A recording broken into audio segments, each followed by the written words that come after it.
What's up mga boss under? Welcome to my mini vlog. So nakakita na ba kayo ng ice cream na kulay black? Oh, hindi pala siya ice cream mga boss under. Isa pala siyang ice cream.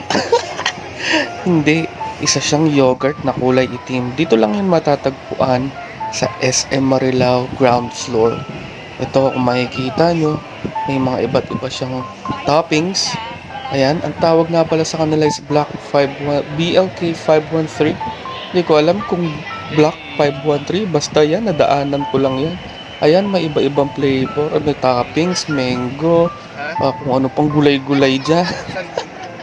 Hindi, may mga nuts, mixed nuts, kung ano-ano pa, chocolate, o cookies. Ayan, nilalagyan na yung akin. Mukhang masarap pa. Kulay black. Ayan, kung makikita ninyo. Oh, nagmamadali si ate. Nagmamadali na rin ako dahil gustong gusto ko na yung matikman, mga under. So, ito na nga ang itsura niya.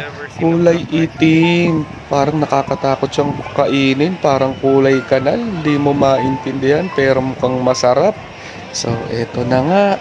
Ayan. Oh. Ha? Kulay itim din yung lalagyan niyan. So, yan ay halagang 100 plus lang. So, iba-iba presyo. Tingnan nyo na lang. May mga sizes. Punta na lang kayo. So, ito. Kala mo talaga. Ayan, naghahanap ako sa kakainin. Ayun, napunta ako sa food court. Ito na nga. Titikman na natin. Unang kain. Lasang yogurt.